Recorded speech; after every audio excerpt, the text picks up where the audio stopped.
Anytime I talk shit. This week we have Drift0r with us, and Void as always. How's it going, boys? Going good. Glad to be here. I don't know, just having fun, feeling good, kind of coming back to some content, doing some things, and ready to talk some shit, I guess. Exactly. Thank you for tweeting out the stream, Drift0r. That's no problems way at too all. fucking kind. But a normal thing to do. I'm here. Why not let people know I'm here? Exactly. Might give you some content too. Feel free. I am in a desperate glut for content, so yes, it may well give me content too. So first off, we've been dealing with the same thing, which I thought was super interesting, which is the reason why you're here actually was we actually connected over thoracic outlet syndrome, which I thought was kind of cool that we were able to connect and kind of become tangentially friends through conversation and stuff like that. And first off, you're not crazy. No matter how many times Woody said you were crazy about what you were dealing with and everything else. Well, you're not crazy, friend. Yes and no. That's a complicated one because stress makes everything worse. If you have a real problem, stress is going to make you heal slower and make things worse. And it would not be unfair to say that stress made my situation worse. And the symptoms that were presented were, to be quite honest, absurd, very absurd. To the tune of about 15 doctors telling me I'm crazy until I found the one that found the problem. So it wasn't an entirely illogical thing. It was just, I got to be the exception out there. And I think you may have had a similar experience for a while. I did. I saw 3 doctors total. And I did half the work myself, as far as like most people do. You go through and you're like, this is the stuff that lines up with my diagnosis. This is stuff that lines up with what I'm dealing with. So this is the kind of doctor I need. And I sat there and argued with every single doctor trying to get a thoracic surgeon, a vascular surgeon, and nobody wanted to actually sit there and take the time to go out and just give me a script because that's all I needed. But I went through a normal, not therapist, a normal bone and joint doctor. Mm-hmm. They're like, well, you don't have a torn rotator cuff. You don't have a fucked up shoulder.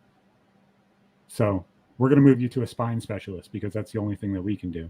The spine specialist told me I was fucking nuts. And then they're like, well, your hand's turning colors. Yes, my hand's turning colors. I literally have no blood flow to my arm. And you're telling me I'm crazy. I think that one of the issues with the American medical system is where they're so time and pressure oriented, and they have to pay out different amounts, or your insurance will pay different for different things. That when you go looking for help, what you're primarily going to get is going to be a search for all the big things. Do you have diabetes? Is your heart failing? Cancer. Yeah, you have cancer. Is your bones in the wrong place? And if most of these come back pretty normal, the doctors are going to send you on your way and be like, try resting, do some physical therapy, which by the way, I'm not poo-pooing on physical therapy. I'm a huge believer in that, and it's always been good to me. Well, whatchamacallit, I was on not physical therapy. I was on workers' comp. So literally doing anything was a fight. Was go to the doctors. Oh, we didn't want you to go to the doctors. We didn't want you to go to that doctor. You have to go to the state doctor now. Oh, he only finds you 75% disabled because it's one of your arms, not both of your arms. And it's like, what the fuck is your problem? I have migraines that make me pass out. Like, go fuck yourself. Yeah, that's the criteria. There was a friend of mine, similar thing in the military. He got his leg blown off, and they put it back on so he can still walk, and it just hurts like crazy. Yeah. And they're like, you're 50% disabled because you still got a good other leg. Like, okay. I don't know how to argue with that. I mean, technically correct, but the worst kind of technically correct. Now it's like trying to deal with disability and everything else, and like starting businesses and trying to get off of it so that way you're able to kind of be a normal person. It's like, I'm fucked up. Yes. I have no feeling in my arm 80% of the time. I play video games and I have fun online, but that's about all I'm able to do. I'm just happy that you didn't end up getting the migraines because they're a pain in the ass. Not this time. I had migraines as a child. I had a different problem that gave a great number of migraines. So I'm familiar with what they are. They suck. I am glad that I don't have them as an adult. And I would wager that my version of thoracic outlet syndrome is more minor than yours. So well, I had all 3 of them. I had venous, arterial, and nervous. So that nerve pain that you get in your arms, Mhm. that the lightning, I get that in my head. Ooh, yeah, It hurts. Yeah. I don't know what to tell you about that. Fuck. Yeah. I Fuck. feel like I'm supposed to be comforting, but I don't know. No, what there the is fuck no to say. comforting. It's just like it fucking sucks. Like there's nothing more that anybody can do about it. It's just trying to get through it. It's just trying to deal with it, which is why I was like, you know what? I always looked for somebody to try and be that person that would actually have a conversation with me. Mhm. And nobody gave it to me. So I was like, anybody who even remotely comes close to nerve problems or anything like that, I'm like, hey, I dealt with them too, man. If you want to talk, I'm here. Which is why I reached out to you. I was like, hey, man, Gotcha. I might have some answers for you. I might have some topics and tips that you might not be given, because there's so many doctors that don't think this shit's real. There's so many Or- doctors that think you're crazy. Yeah, I had to deal with crazy twice. One for this one. This one was a fun one, and the other one was for the testosterone issue, which I'm still dealing with. I went to a geneticist, and we're for the reason that my body makes basically no testosterone, not low, but like almost none. I have a feeling that I'm going to get a letter in the mail in about a month, and it's going to be, what would you like to name it? Because we're kind of heading into that territory. Yeah. Well, it's weird because I remember my mom, she used to work in nursing homes, and she would be like, well, nobody is genetically correct, which I always thought was weird. And then she's like, you know, there was this man that we took care of, and he had ovaries instead of testicles in his ball sack. Should have been intersexed. Yes, but technically completely genetically male. If you didn't know, because his testosterone was so low and his testes turned into essentially ovaries that didn't produce eggs, they just produced estrogen. It was just a weird amalgamation of bullshit. Didn't know that was possible. I'm learning new medical facts as we go. Yeah, she's also told me about like females that could piss out of like the side of their labia or piss out of their like the top part of their thigh, because nobody's genetically correct, I guess. And I was like, Yeah. holy shit! Like I wouldn't want that shit at all. It sounds terrible. I don't want to pee out of my leg. That sounds like a weird one. That sounds like a Japanese porno that's gone wrong. Exactly. Japanese porno. We had somebody on here that got peed in his ear because he was a porn star as a job too. I could get him on your reminded me channel of if you that want to video. have a Oh, conversation. it's fine. I'm just trying to imagine, like you get swimmer's ear, right? And it's really annoying. It sloshes around. It's painful. You feel the pressure. But imagine having swimmer's ear and knowing that it's piss. And then the piss is draining out. The piss is caking on the inside of your ear. It's like all salty, so it's all grimy. That I'm just just thinking of that video. Why did you bring that up? Why? I don't because wanna we think of showed that Cowboy. video. We talked about this. We showed somebody on the Discord, and we're like, "This is what one of the guests did." So we walked him through it, and he's like, well, and went and found it. I'm like, "What the fuck? Why would you go and look for this shit? Just take it." I just shamed take it this as what it before, is. and I will shame it again. It should stay in the pits of hell. Should stay in the pits of hell. Yeah, where it But belongs. yeah, that kid's fucking weird. That kid's fucking weird. He was bragging about how many hours of CS:GO he played, and then he was like, "You know what? Half of these are just AFK hours." It's Yeah. okay. Those don't count then. That's not the same thing. It's not the same thing as actually playing the game, man. I promise you. So you were telling some crazy stories on Painkiller already. I'm not going to lie. I was a little bit miffed that they didn't bite. To be honest, I thought that I was being a little bit boring on the show because I know they're all about comedy and I'm a little bit more a straight edge guy. So I thought, it's Halloween, it's spooky. I've got some scary stories. I'll throw them a curveball. We'll kind of see what happens when I say some crazy shit. I figured they would jump on it. So I was a little surprised to be kind of shut down like that. I was surprised because did you see the clip of Kyle going off on the voice actor for Woods? No, I did not. So Woods came on and told a story about how he got stabbed in the leg by his dad or stepdad with a serrated steak knife. So he ran away from home, and with fishing line and a fishing hook, he sewed his leg back closed. And Kyle's like, "You're fucking lying." Was He he? called him out live on the show, and he's Called like, him out live on the show. Just you're He's like, fucking lying. I mean, I'm not gonna say I'm lying, but Okay, I may okay. have sparsed up the story a little bit, and that's how that went. He said that he lived in the woods for like 3 or 4 days. Now I had him on here, and I was like, man, so tell us the actual story. He's like, well, it happened. I got stabbed. I stitched myself back up. I was like, I could buy that. I could genuinely buy that. Like, hey, if you're one of those redneck kids that understands how to fucking close something, you're probably going to close it with a fishing line and a fishing hook. I can see that happening. But you might have not been stabbed by your dad where it was flopping back and forth in your leg. You probably got like cut by your dad. And that was just an over exaggeration. But I expected at least Kyle to be like, none of this happened. Just none of this happened. It's Or kind you of took funny. some crazy mushrooms and you were experimenting and it didn't. No, fucking I was happen. a kid. I was a kid. Didn't have any of that. I mean, it was kind of weird because it's like telling somebody that their dreams didn't happen is like watching the Lord of the Rings and saying that's not historically accurate. Like, it's a little bit absurd. It really is. And like I've had reoccurring nightmares and everything else. So I was sitting there listening and I was like, this is such good content. And like I know you posted it, so you know it's Mhm. good content too. But it's Oh, like yeah. it's such good content. And it's like you guys could be biting on so many different little individual things. Like the shadow person one. Mm-hmm.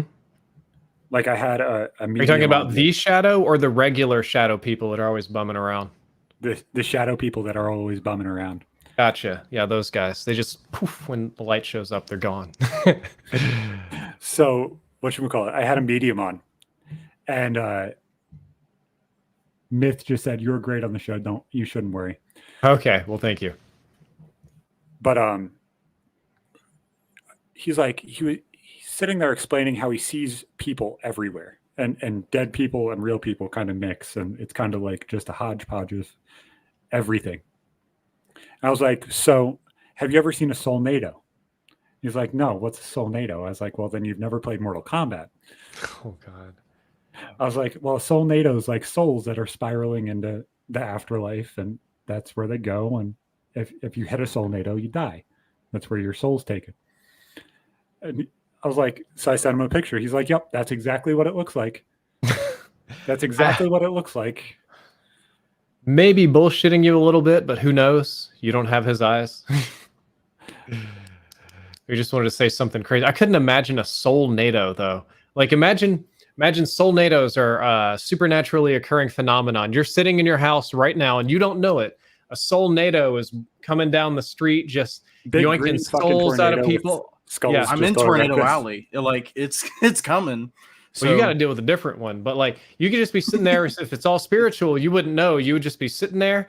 The soul NATO would hit you. Your soul would get yoinked. Your body would be dead. And doctors would come in and be like, wow, 17 people died on this street of mysterious heart attacks. Huh. You know, like. It's like, is there nuclear fallout somewhere around here? Is there something fucking weird going on? Nope, just a Soulnado pass through. Yeah. Soulnado. And this dude, we might have to have him on again for a third time because he's so fucking crazy. So that makes for great content. So would you find it surprising that I don't think I really believe in ghosts and ghouls and goblins, even though I may have seen them and see them occasionally still? No, because there's no proof that they're tangentially there. Exactly. There's nothing that I can tie down or prove, or that anybody has, as far as I'm aware, to prove any sort of ghost or soul or supernatural or demon or whatever in the world. And I think there's a possibility that it could be that way on purpose or by design, that the definition of something that is supernature or supernatural is undefinable, unattainable, or more accurate. If you want to look at it from like a theological perspective, this is one that always confused me. We'll pick on Christianity for this one. Simple. A lot of people familiar with it. God created the earth in 6 days, and the animals, and this and that, and then the flood, and these biblical historical things. And when you look back at the historical record, we don't really find evidence of a whole lot of this stuff, or definitely not the earth being 6,000 years old, and what are dinosaurs, and questions you've all inevitably heard. But it always felt weird to me that the entire basis of the Christian religion is built on faith. That Yeah. you take a leap of faith to trust in Christ as your personal savior and accept the Bible and do that. And you're expected to do so primarily based on a feeling that comes out of your inner soul or Holy Spirit or something, and not so much about like a logical, deductive reasoning. Yet an astonishing amount of pastors and preachers and Christian scientists have spent, I don't know how much time, researching things to kind of try to prove that the Bible is real. And I never believed that that was possible, even when I was a very devout Christian, because if God is omniscient and all-knowing, and for whatever reason, he designed a system that operates based on faith, why would the same God leave a whole bunch of like clues for what happened for future smart humans? Because then scientists could inevitably say, look, the earth is 6,000 years old. Here's the evidence. It matches the Bible.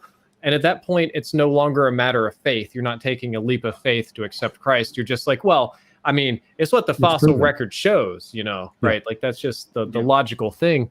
And it seemed like we would be ruled by a very stupid God that expects faith, but leaves evidence of faith everywhere, thus negating it. It's really weird. And I've been dealing with the same exact problem, like life-wise. And it's weird. Like you lean on life and you lean on things that you don't even believe in. Because I'm completely agnostic. I don't believe in anything that I can't prove myself. So like I feel the same thing. Like I've seen spirits. I've seen orbs. I don't know if you guys have, but I've seen like things that light up and move. But yeah, I've seen one, and it was like this color orange, and it was about this fucking big, and it flew from the one end of my living room to the other end, and it lit up the darkness where it was, and it was the weirdest fucking thing in the world. Now I only have ADHD and OCD, so nothing crazy. I'm not fucking schizophrenic. I'm not anything obnoxious. Be an alien drone instead of a ghost? We don't know. Who the fuck knows? But it was bright fucking orange and it emitted light, and it's like, how the fuck do you even explain that to anybody? How do you sit there and go through and be like, this is what I dealt with, this is what I saw, without looking fucking insane?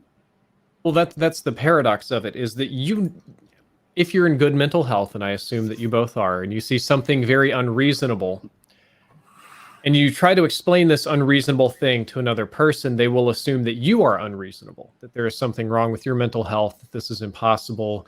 And there's also the assumption that you don't realize how weird it sounds, or that you're kind of buying into your own bullshit too much. And I run into this a lot with the scary stories in the dream and like stuff you see on PKA, because you'll tell people face to face, look, what I saw was very weird. It doesn't make a lot of sense. It doesn't seem to be possible or real. But the problem is, it was still my experience. It's still what I saw. It's still what happened. It still went down that way as far as my memory is concerned.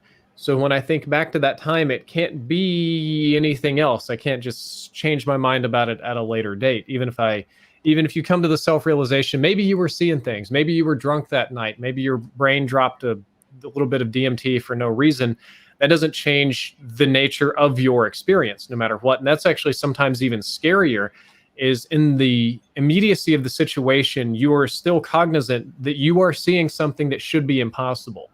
That in a sense, reality is starting to break a little bit, and you're starting to get scared, wondering about what things you don't know. Like in milliseconds, I went from like, am I just seeing those spots that, you know, like if you rub your eye a little too hard, you see color.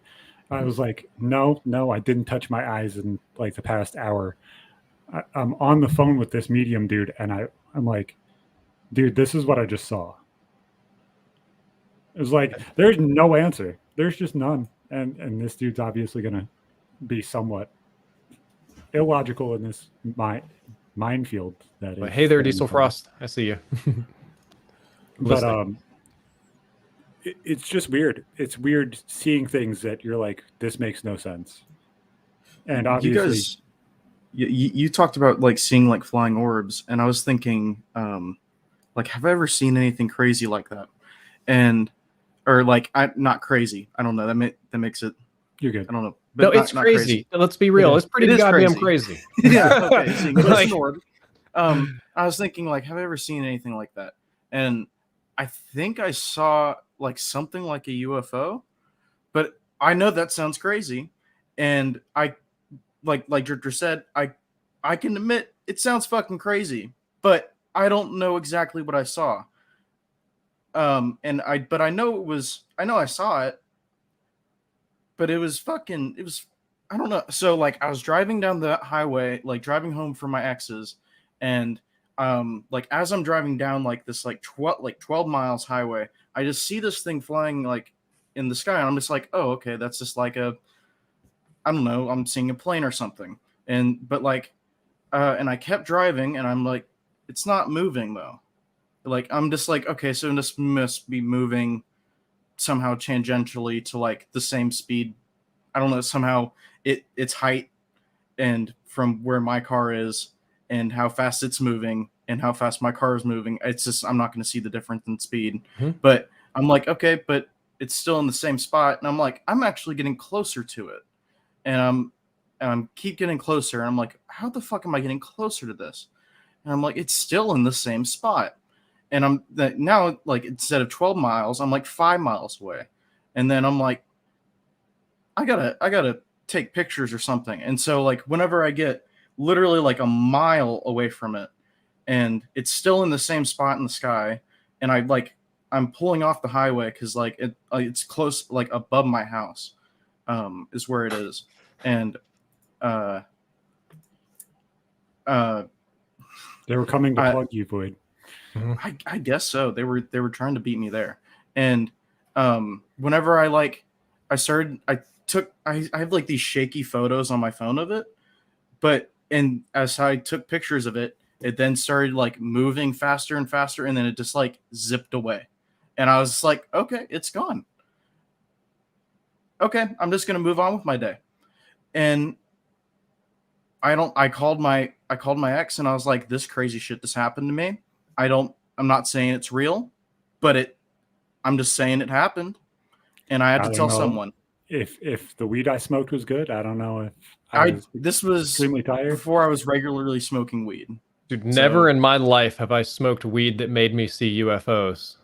Maybe I haven't gone that deep before. I've had like weedy kind of hallucinations, like when you close your eyes and lay in the dark and your mind starts drifting and imagining, and synesthesia and stuff, but never UFOs. So yeah, I've had lace weed before that made me like trip out. Ew. Yeah, that sucked. Yeah, I talked to our friend Myth about. I can't remember what Myth said it was probably laced with, but I don't know what it was laced with. But it was just I had a feeling of just like constantly falling to like the left, and like I was laying in bed after we smoked it, and I just kept like rolling, and that's what it because I kept feeling like I had to move to the left. Yeah, it gave me I don't know. It was so fucking weird. So I had a similar feeling when I very first started smoking. One of the strains I was gifted when I was visiting my friends in Oregon was green crack. Fun strain, love it. But I had that same feeling. I can't remember if it was left or right, but I felt like I was in one of those Inception rooms and the gravity just got like tilted. Yeah. And I just felt like I was getting like sucked into the wall, and I realized I was just kind of leaning on it like a lot. Like just exactly. More. Yes. Yeah. I don't know. Maybe they laced it, fuckers. But I remember literally like I was literally experiencing major time dilation and like reality breaking kind of shit. Like where I would think like, okay, this shit's gonna happen, and then that shit would happen.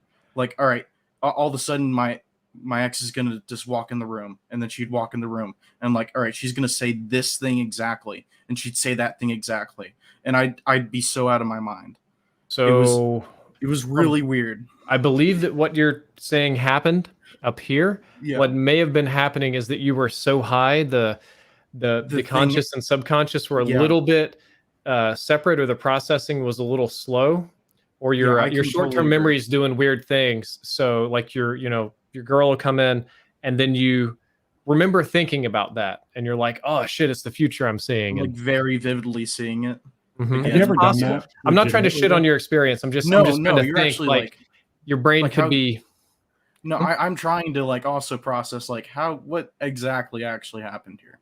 Like, what was my brain actually going through? Have you ever gone through and did that to somebody though? Like just predicted every single move that they were going to make for like a week straight. Not for a week straight, No. but only while I was on that weed, and Only while like you were on that weed. only for that like 3 to 4 hour time span where I was just tripping balls. Like I could predict the future though. I was out of my mind. My third eye was open. Yeah, chakras. I assume you predicted the future for a whole week then, Zach? Yeah, I thoroughly can't go into it, but there was a lot of shit that was going on, and I was dealing with major mental breakdown of like mental health and thoroughly depressed, and dealing with a whole bunch of shit. And every single step that somebody made, I knew exactly what they were going to do, and I knew exactly what to do afterwards. It was like, you're going to do this. I got to do this. This is going to hurt you. Then you're going to do this, and then you're going to do this. Was it like psychic, or was it like big brain chess moves? It was like big brain chess moves. It was like, Gotcha. I've known you for 12 years now. There is no way you're going to move any different than what I predict. There is nothing I'm going to predict wrong. I know exactly what you're going to do. I'm like I just an know what I anime have villain. to do. Yeah, it was the weirdest. It was the weirdest feeling in the world. It was just knowing exactly what the fuck somebody was going to do. I think the weird feeling must have been the confidence boost of actually being right, because you probably try to predict what people are going to do and say all the time anyway, but when you're really hitting it over and over again, that's got to feel weird. It was weird because I'd sit on the phone with my mom at night because I just needed somebody to like dump my thoughts to. And now I have friends. It's nice. But didn't then. And I was dealing with crazy amounts of shit, and I just needed somebody to actually just accept my thought dumps and just, hey, this is what's going to happen. And then I call back, well, this happened and this happened. Well, Zach, you were right. Yeah. Any mistakes along the way, or was it a perfectly accurate streak? It was like 95% accurate. Okay.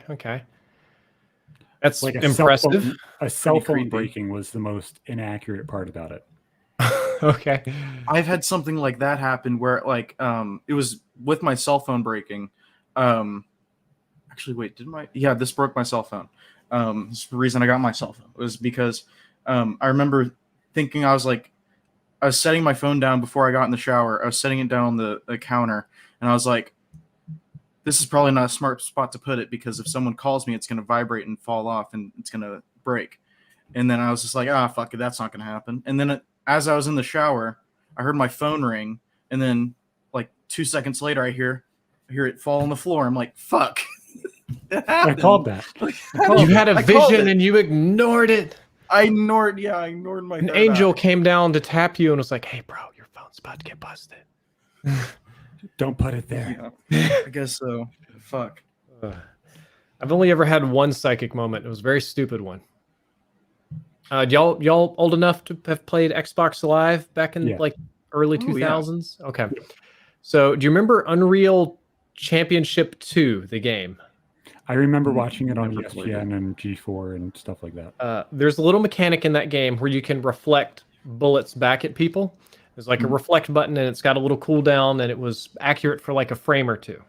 Mostly for projectiles, but if you were like frame perfect, you could bounce back a sniper shot. And this is, I was in high school, and I don't know what my problem was, but I just stayed up till like 4 a.m. just talking to friends. We weren't even like playing Unreal anymore. We were all too tired. We're basically just like 4 guys, like just probably laying in bed on our backs, something, just talking bullshit on the mic about whatever's going on. It's your buddies you've been gaming with for 4 or 5 years. And we were in a lobby because we didn't have voice chat at the time. You had to be in a game. So we were just in a lobby, and people were maybe moving a little bit, but for the most part, everybody was standing still. And after like 2 hours, it's getting to like the break of dawn. I'm about to fall asleep. I don't know what come over me, but it was like a lightning bolt, and it was just like, now. And I pull the reflect button. The very frame, a friend of mine on the other side decides to shoot a sniper shot after no idea how many hours of basically nobody moving. And on top of that, it bounced back perfectly and hit him in the head and killed him. And I don't know. That's very silly. It's very completely inconsequential, but the probabilities are so low, and the weird feeling of it just hit me, and just like, now. Exactly. It's what I imagine the death perception would do. And there's nothing that anybody really can be like, there's no way. You can say no way all you want, but it doesn't change what happened. True. Ooh, chat wants to know how old I am. Y'all want to play a guessing game? Say 32. You're probably slightly older than me. Oh, well, I agree with you, but I don't want to agree with you. So now I want to go. I'll go for the younger. I'll go for 27. Let's go 27. 34. Okay. I should have taken the over. I didn't expect you to be that much older than me. Damn. People tell me the face looks young, which... That's why I went younger. Yeah, So, you have a young let's face. hope. Yeah, when you don't have testosterone or much of a beard, you like that. It's weird because my hairline's not receding, so we're good.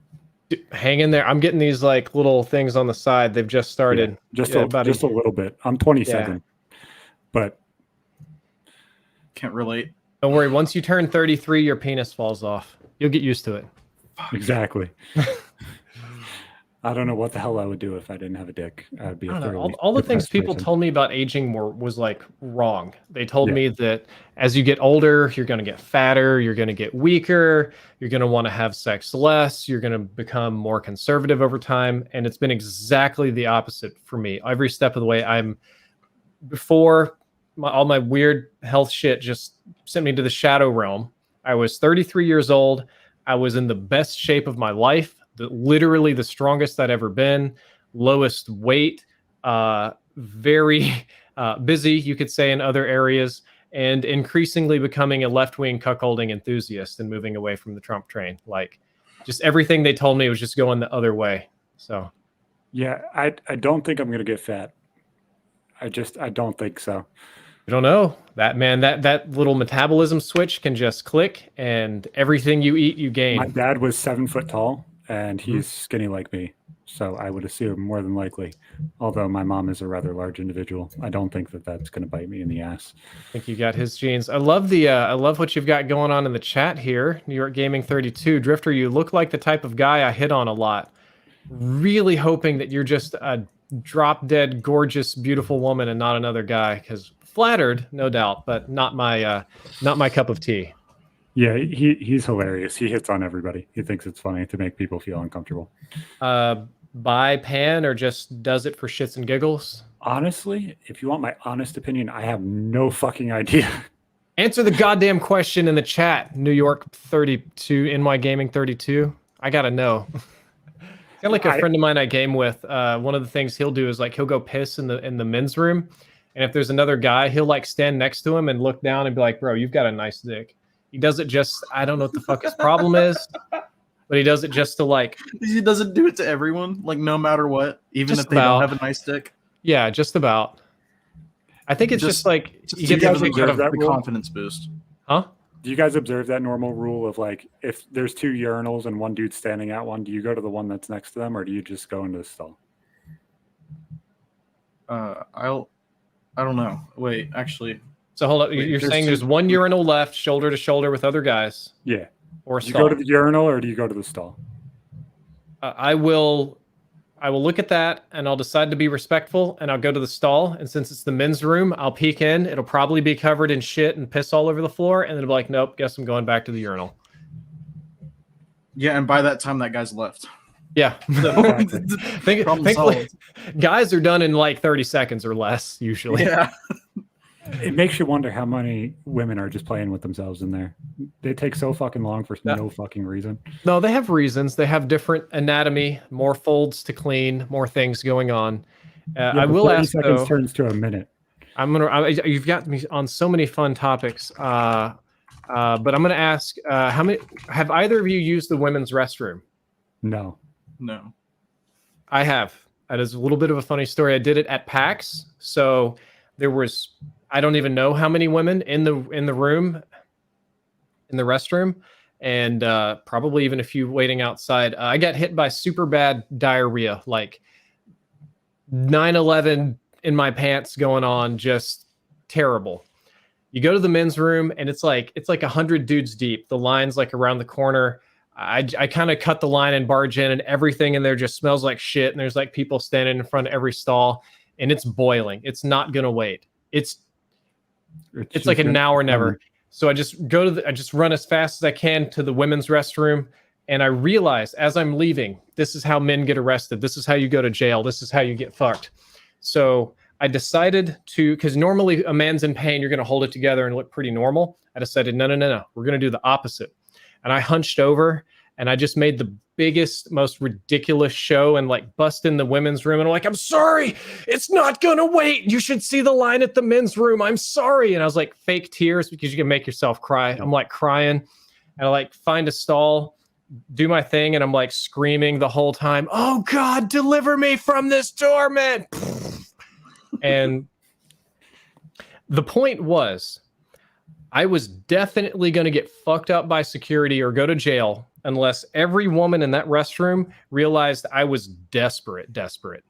And, you know, I come out and I'm still like teary-eyed and I just apologize. Like, I'm super sorry. I know I'm not supposed to be here. It wasn't going to wait. It was either in here or on the floor. And I didn't even wash my hands. I just like dipped and got out as fast as I could. No complaints. Nobody called security. Nobody kicked me out. They just let me shit like normal. Exactly. It's almost like normal people don't have problems with that shit. Yeah. You ever use gender neutral bathrooms in Europe? It's not a big deal. No, well, you were a camera away never from been to being Europe. Dr. Disrespected, so Oh yeah. In a much better place now. So I'm going to just go a totally different direction here, and I'm going to gauge a response on this one. Okay. Yeah. I'm going to tell a story here that I've never told ever before that I've been considering telling other places. And this is going to be kind of a test run because I don't know how normal people or even abnormal people like yourselves are going to react to such a weird story. So your chat's going to... Diesel Frost, I know you're listening. Just sit on this one for a minute, okay? So we're talking about your friend, what's his name? New York Gaming 32, hitting on guys and girls or whatever. Yeah. I would ask you, how do you know that you're not gay or bi? Like, how do you know your orientation? I just feel like that's what I need to do. Right. Just by my attraction. Yeah, exactly. Same here. But my wife kind of went through a phase some number of years ago where she realized that she may be bi. There's some attraction to girls as well. Yeah. And a part of her phase of self-discovery was she kind of wanted me to go on this phase with her. And she's like, well, you know, you could like guys, you might like this, you might like that. I'm like, nah, girl, I'm pretty sure I know that's not for me. This isn't the thing, blah, blah, blah. But for her, it was a really personal journey. And it kind of felt like I was not participating, that if she was doing a thing, that I should do the thing too. And I kind of went rogue. And I went to LA. It was a business trip for a game. I'm not going to mention the company. They'll probably be pissed off. And I was kind of tired of hearing about how I might be bi or I might be gay. And I'm like, we're going to find out, God damn it. And I got all of the weed that I could put in my system and stay awake. Now, for me, marijuana is more of an aphrodisiac that gets me going really fast. So it's like all the weed. Back to my hotel room. My work is done. I'm going to sit down and I'm going to find out if I'm gay. I am going to try to watch gay porn and see what happens. And I was legitimately trying my best to find an attraction in other men, to really get an answer to this. Like, I don't know how many of you have really like tried. Story. No pun intended, trying hard. And I sat down and I watched video after video, and it was all like, basically like 30, 40 seconds in, once dicks started popping out and fluids started going, I was like, I'm out. I can't do it. Like, I could almost kind of like, you see like dozens of these videos and you're like, okay, that's what an attractive man is supposed to look like. I mean, I guess if I were going to date a guy, I would rather be a muscly one than an ugly one, right? And then like dicks start coming out and things start, like, no, we got to get out of here. And then I try every single fucking fetish that I can think of, that I can remember, and add the LGBT element on top, from feet to furries to clowns to just throwing anything at the fucking wall here, trans stuff. And I must have sat there for like 2 or 3 hours just high as fucking shit, like where you're just loopy, like trying to find something that works. Nothing really caught, man. I tried my best. I tried my hardest to do a gay, and it just did not take. There was little, if any, interest in any aspect of that, if not a revulsion to most of it. And I came back and I reported these results to my wife. I told her a similar kind of story, same jovial mood, try to make it light instead of heavy. She thought I'd lost my goddamn mind. She was like, nobody asked you to do that. Why would you? I was like, I did it for you. It's like, I didn't ask you to do that. Nobody does that. What's wrong with you? It's just ADHD mind. I'm just going to sit there and dump everything at you and feel like I tried it. I tried. I promise. Yeah. Right. Like, you're on this journey of self-discovery. I tried to discover some new things and all I found was the same old shit I found before. So my wife would sit there and watch porn to learn how to do things.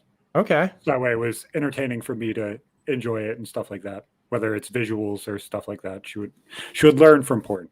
So we always watch porn together because why the fuck not? Okay.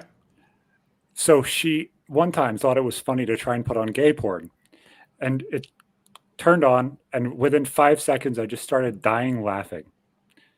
And I don't hate them. I don't nothing like that. It just I went from being extremely horny to in the most I'm just going to laugh my ass off mood I've ever been in my life. And I just couldn't come back. I couldn't come back. I tried it like twice and both times same thing happened. I'm like, no, it's just I went from having a boner. Now I'm dying laughing. I'm done. You're just not into that. But women are increasingly getting into that. The Japanese word for it is yaoi.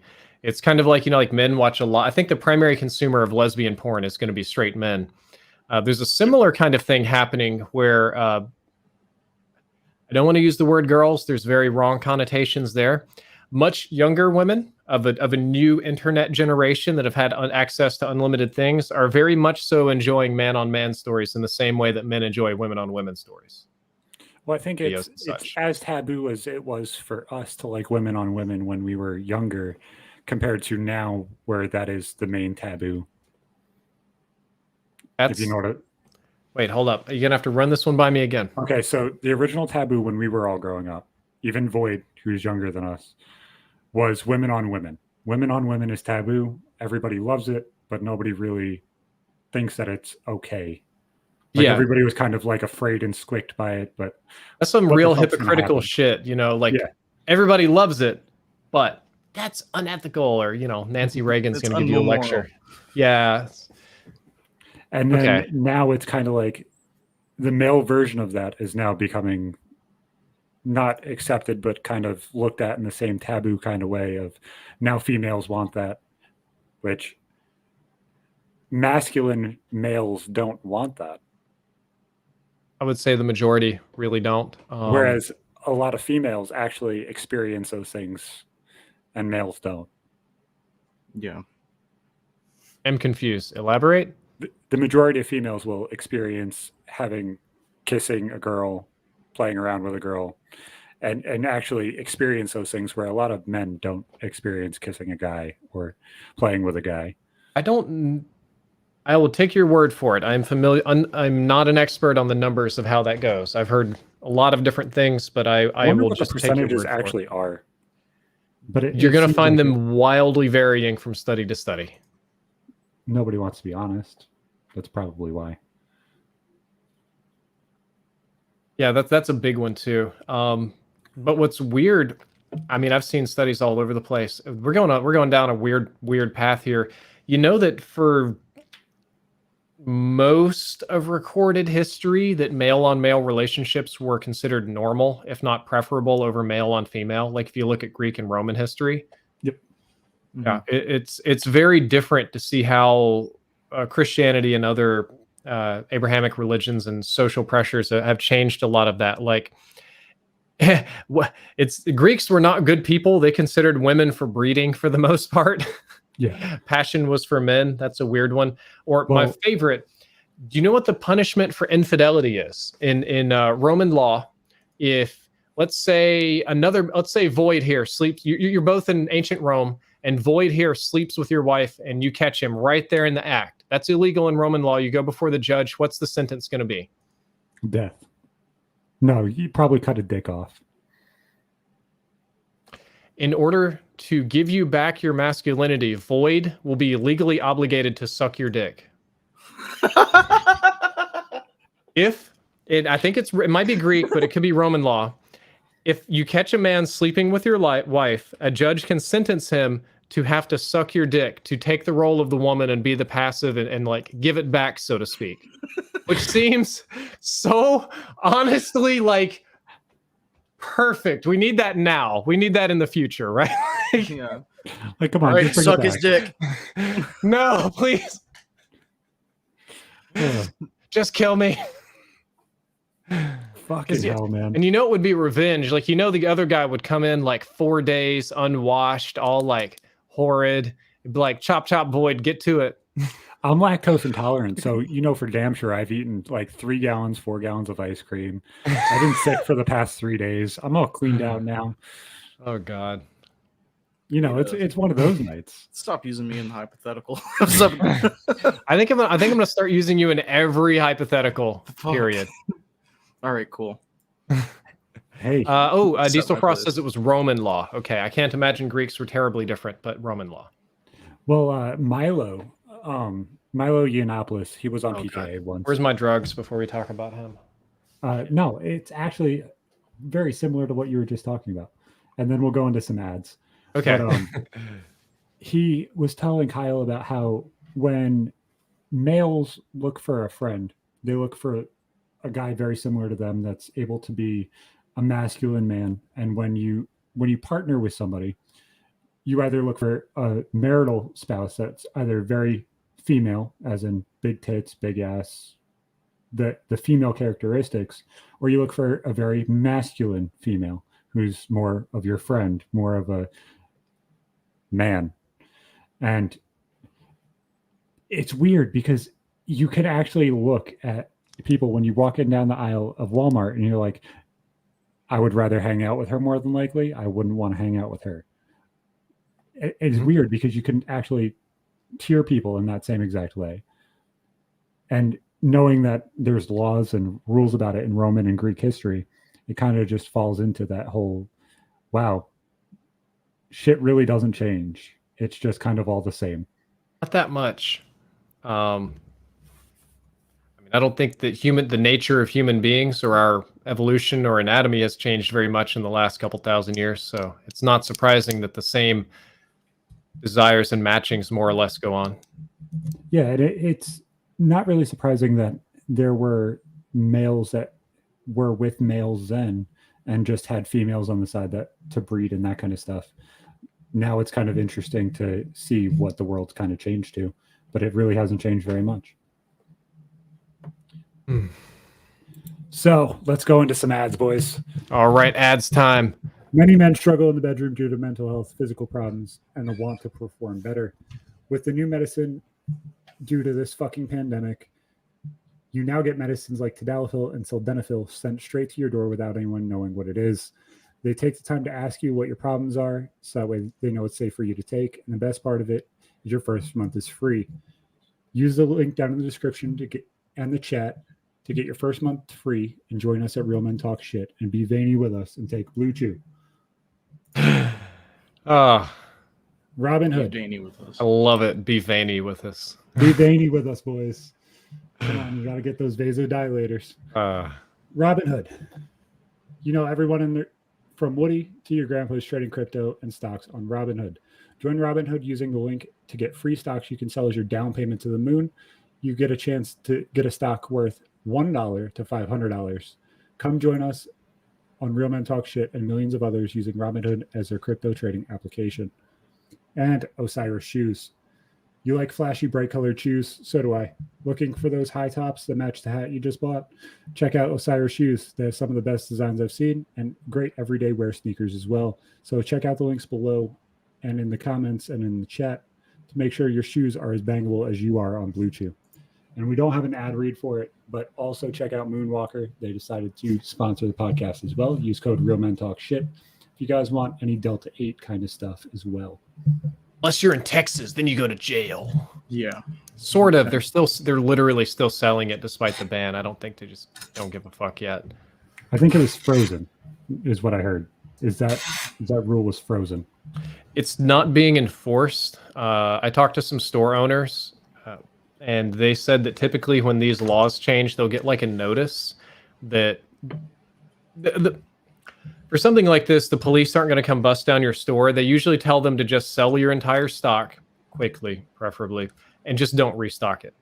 Yeah. So far, nobody's got those orders, and there's a court hearing, I want to say maybe tomorrow, where a veterans organization is wanting to challenge the illegality of Delta 8, not necessarily based on a substantive matter about the product, but rather more that there was a public hearing about Delta 8 that apparently didn't really get announced, and not one member of the public showed up to, and then after the hearing, it was banned.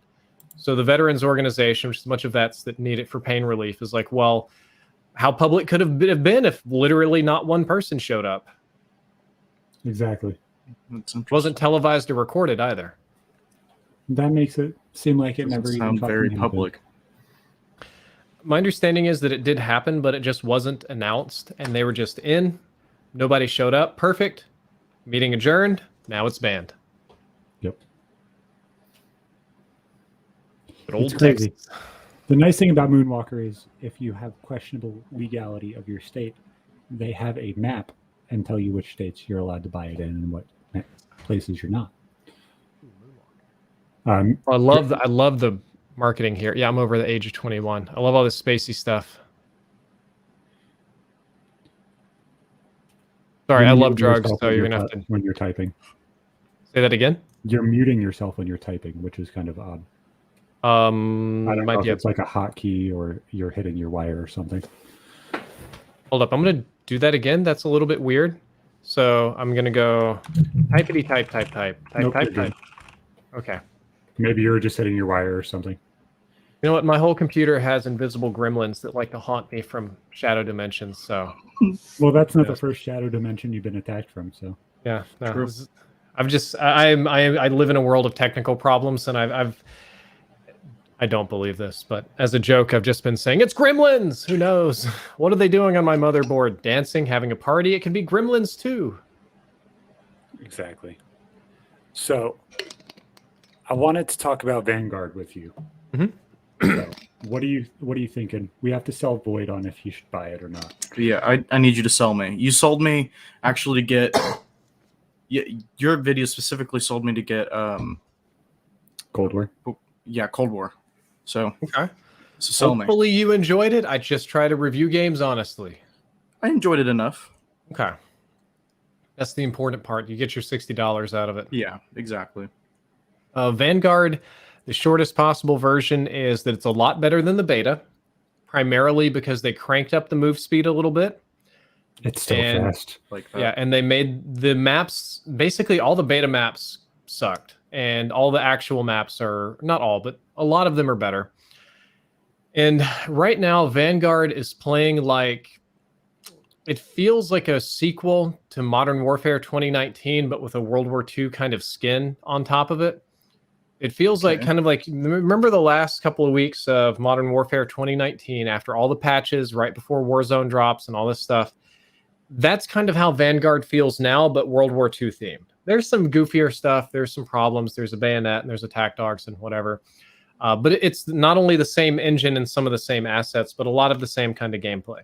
So if you enjoyed Modern Warfare 2019 and you would like to do that in the jungles of Iwo Jima and somewhere in Vegastan, Russia, sure, play Vanguard.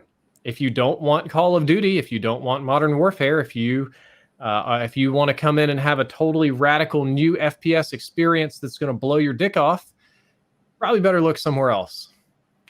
Probably look nowhere because Battlefield's beta was horrible. I disagree. I had a lot of fun with it. I had fun with it too. It wasn't as good as the Vanguard beta. The Vanguard beta was better. Ooh, I don't know about that. I didn't like how little content they gave. I didn't like. Maybe it's because I wasn't playing with people because it wasn't cross-platform. It was giving problems with that. It will be when it when it comes out, though. I'm saying the beta itself wasn't cross. I know. I'm just saying But I feel like Vanguard feels now with how sped up it is. It feels very similar to like how Advanced Warfare did if you took out the boost jumping. Yep. Or did you play World War II after Condrey and Schofield left and they cranked it up a lot? Yeah. It's a lot like that. It feels so good. It feels smooth like Advanced Warfare did. Mm-hmm. Like that same kind of, it's just buttery. No, Advanced Warfare was good like that, except the acceleration on the suits was really extreme, so they were a little herky-jerky. But the engine didn't hitch. There wasn't, weird stuff going on with the game. It all worked, minus the suits. Not everybody liked. Bugs. There's no really crazy bugs. There's stuff that was kind of put in incorrectly, like the 2-bullet STG. Yeah, you can do that with the Type 100 too. But no crazy bugs like that wasn't designed like that. To the best of my knowledge, nothing game breaking or huge, because Call of Duty recently has been like Bug City, especially in Warzone. Yeah. Well, I'm excited to see what the Pacific has to come. I'm going to tell you, I really don't know. These people, they don't tell me anything. I'll get like an NDA 48 hours before something, and I'll sign it, and then 24 hours before I'll get a little information, and then you'll get a package, and it's like, here, show this off. Yeah, stuff like that. Oh, that drives me crazy. That's a huge pet peeve of mine. So I love it. I thank God that Activision does this. Sometimes they'll send content creators early gameplay. Yeah. Sometimes it's unique gameplay, a little bit different from person to person. But what they do is it's always PlayStation 5, because that's their partner, and it'll be a 60 gigabyte MOV file with HDR and 4K and maximum resolution and all this shit that blows up my hard drive. But they'll leave world motion blur, gun motion blur, motion smoothing, camera shake, particle effects, all this kind of shit on. So I'll get a 60 gigabyte file. And as a content creator, I want to go through it and like make thumbnails, right? I'm trying to look for like one good looking one. But with all the motion blurs and stuff on, everything is constantly blurring and basically nothing is thumbnail material. And I'm just curses. Drives me crazy. I'm sure that would be the most annoying thing in the fucking world. And it's weird that they don't allow you guys to actually take all of your own content. Like allow you guys to have patches that are ahead or something like that. Like push you guys patches. No, we occasionally get to download and play the game early. Yeah. But no, not early patches or anything. We haven't. To the best of my knowledge, YouTubers aren't really testing patches early. Some of them talk to developers or PR and whatever to put in recommendations and request things and whatnot, but I don't think it's where we get to sweet dog hair floating around. I don't think we get to test things. Or if somebody else does, they need to get me in on that program. You'd think you and Exclusive Ace would be the two that would be like, here, test out the patch. This is how you should tweak this. Yeah, but it drives them crazy when we find things. Some of the devs appreciate it and stuff, but studios and publishers are not particularly impressed with what we do. And it's crazy. It's like, it's so analytical and so in-depth that, pun intended, that how can you not be just like, wow, that's fucking insane. Somebody cares enough to go that in-depth in what I do that they broke it down to the nanosecond of what it does. Well, they view it as a couple of different things. We used to pull directly from code before it was encrypted or encrypted very well. And they viewed that as sort of like data mining or playing around with proprietary information, because they consider the code of the game, the variables of the guns and how they perform and all of that to be proprietary information.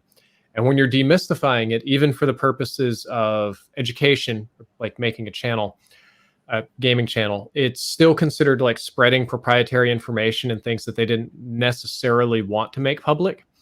And then there's an element of it that when we break things down and pull them apart to the nanosecond, we inevitably find things that are broken and tell the community, and they kind of run wild with it or shift the meta of the game. And there are gameplay mechanics that developers put in that they kind of don't want you to necessarily know or to have to think about a whole lot, for a little bit of it to be mysterious and for you to experience it and think about how these things work or how it feels to you. And we completely blow all of that stuff away. And then finally, when it comes to, there's a confrontational element to it as well, because the official line from the company or publisher, developer, whatever, will be one thing, and then you just put it to the test and you get different results, skill-based matchmaking being the big one. Yep. There's Which definitely seems different this conflict year. there, and there's not a lot of love to go around on that particular issue. Yeah. So rough on occasion. Or I've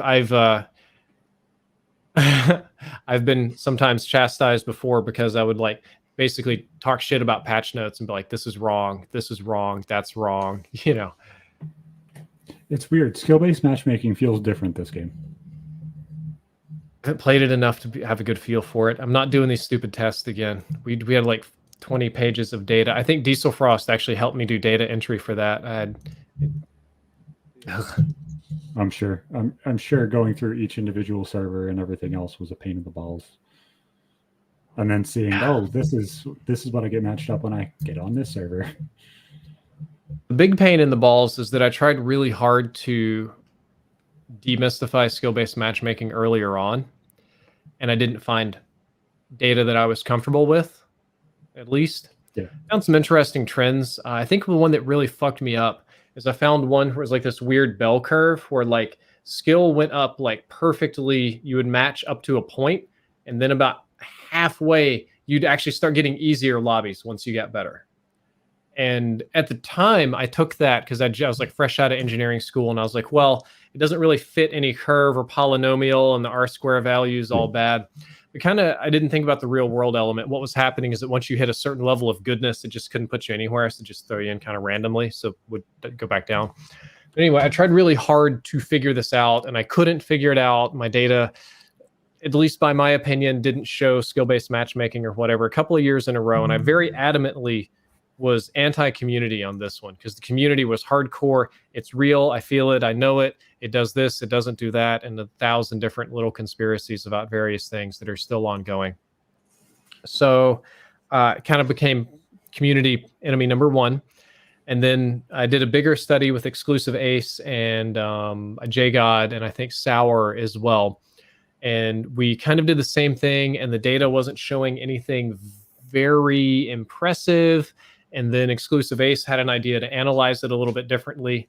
We got a trend. Okay. We start looking a little deeper, and it's like, we're going to pull a little bit of a different set of data here, and we're going to analyze that.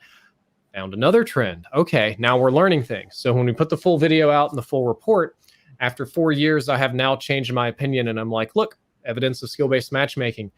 It made me a bigger villain in the eyes of the community to have changed an opinion, even if the scientific factual evidence changed in the meantime.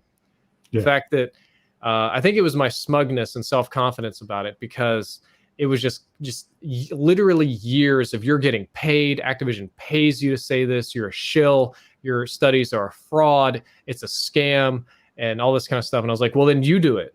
And everybody's like, I ain't got time for that. I'm like, okay, then there's no data. And my opinion is, if there's no data, you go with the more conservative option. Community is like, if there's no data, you just believe whatever you want. So frustrating. Exactly. Well, and then you have your other half, essentially, Xbox Ahoy, who is doing gun guides and stuff, who is actually paid by Activision, and it's not a secret because he created content for them. Which it's just so interesting seeing like the duality of what actually was created from YouTube and who actually was able to be paid and who wasn't. So nobody really understands how those laws work, at least not on the audience side. This is especially true after the T. Martin scandal. T. Martin's a friend of mine, so we've gone over this in private a number of times too. Prior to T. Martin, there wasn't at least a clearly defined necessity for disclosure on social media, so most people didn't. After T. Martin, there became a federally legally mandated disclosure that you have to do, and different types of disclosures based on your sponsorship, relationship, affiliateship, whatever. And there's even buttons for it on YouTube you're supposed to click for if the video is sponsored or not. You'll see the little pop-up sometimes. So if something is sponsored, if it's an opinion, if it's a product, you are like federally mandated to say that. Yep. And for those of people watching right now, I will tell you, the very moment those laws changed, my inbox blew the fuck up with emails from Activision, EA, Ubisoft, Rockstar, like every gaming company that had me on their PR list sent me an email, and everyone had some massive document I could tell was written by lawyers. And the TLDR is like, we're doing disclosures. If you ever do business with us, you do disclosures or you go to jail. My Call of Duty creator code content thing has a section, it's still federally mandated, right? But there's a big fucking section that just reiterates the federal laws and is like, you will put the sponsored disclosure in your videos, because these big giant corporations don't like the FTC fining them. Like the FTC would fine me and give me a hard time. They would fuck up EA if EA were paying people on the side to say things. Yeah. But then the problem becomes the community doesn't really understand these laws because they're not something that hardly anybody has to deal with. But then our community doesn't. Our community doesn't understand them. But I heard one the other day when I was going down to the store, and there was one on the radio, and I'm like, you want to know which fan base literally has no idea what the fuck they just heard? Is the 70-year-olds that are driving down to the fucking store that just heard, and this is an ad placed by blah, blah, blah, blah, blah, blah, blah. I'm like, thank you, T. Martin. Thank you. Yeah, it actually may have been better for the world in the long run, believe it or not. I think it has, in all honesty, because now if some Instathought is sharing some herbal tea and they're like, if they don't put hashtag ad, they're the asshole. Mm-hmm. Skinny tea. Oh, it'll make you skinny in a certain way. It's going to make you shit your brains out, and that's about all it's going to do. Yep. Yeah, that's a problem. And then there's also the conspiracy type of like, well, that's just what they tell you. They could be paying YouTubers on the side and you just don't disclose it and he'll know. And there's a truth to that, you know, some of that may be happening. I don't know, but I can only speak from my experience with these companies. And I've broken NDAs before. I have leaked proprietary information from game code. I've fucked some things up for multiple companies. And I will tell you, their legal team takes that very seriously. They're not fun to deal with, and they're equally serious about disclosures too. Yeah. I could only imagine how bad that was not fun. Thankfully, nothing went to court. But it was made very clear that was an option, you know. Yes, it was. Other option, you suck our dicks. Well, it's never like like say the game is good. It's like this video leaks something. It's got to go. Like it's got to go like right now. You know. And like, I'm sure it's like the one video that's actually popping off. It's like, oh, this is based off of skill-based matchmaking. It's got to go now. With that particular topic, they're a little bit more hands-off than you might expect, because if you sue me for leaking proprietary information, what does that do? It just proves it's there. Right. So that's not a particular issue. It was more stuff like I want to say it might have been Call of Duty Ghosts. They did an update pretty early on in the game, and it put in semi-playable versions of like 10 future DLC maps. So of course I played them all and dug into it and started working on videos. That kind of pissed people off. That's when you had to pay for DLC. One thing I would love to do, and talking about Call of Duty Ghosts, that's where this idea came from, was the what was it called? Clan v Clan, or whatever the hell the third Clan Wars was. No, not Clan Wars. There was a third game mode in Ghost that wasn't the extinction mode. It was like an offline mode that you're able to play, where you can name the people that you're playing with. And I always had this amazing idea to get like all of the old school YouTubers together and like do game battles with everybody. You're muted again. It literally cut out. It was the weirdest fucking thing. You went to talk and there was no audio. Nope. Nothing. Nope. Nothing. I'm just making stuff with my mouth. There it goes. So what is? I have a noise gate. You talk about gremlins for whatever reason. This microphone will hum. If you turned your volume up like really loud, you might hear it while I'm talking. So I put a noise gate so it doesn't like do that. I'll just keep it active. It's kind of like a light, like little background hum. And I have like power conditioners and noise canceling shit on both ends and all sorts of stuff. Doesn't help. So I just put in a little noise gate. So when I'm not talking, it doesn't add any additional noise. And sometimes it cuts off a few words. Yeah. Huh?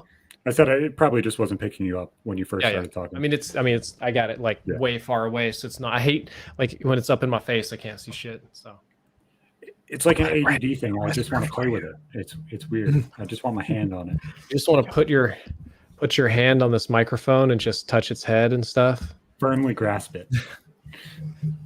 So yeah, as I was saying, I always wanted to like get like a charity tournament together with like 12 teams worth of YouTubers and just watch them play, because I think it would be different to see Drift0r versus fucking Shroud's team versus fucking Scumpy's team, and like just all YouTubers, everybody's different skill levels, and you would see how everybody would play.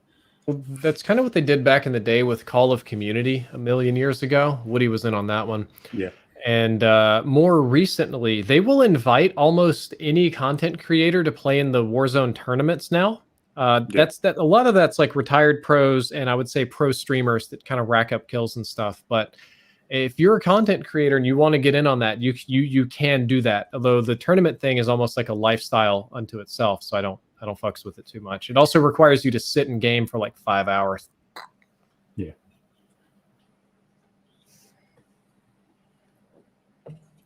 That Mountain Dew is still really weird. It's gingerbread. Oh, that Mountain Dew. Oh, It's gingerbread. I don't know about that, I man. gotta find that. I just want to try it. It sounds interesting. Icing on them. It's weird. I shouldn't have grabbed another Mountain Dew for the show. I should have grabbed the second Dr. Pepper. But it is what it is. I didn't know how long we were going to go, and I didn't know if I was going to open a second can or not. We're ready, just in case. Exactly. I had to be ready. Always got to be prepped. So,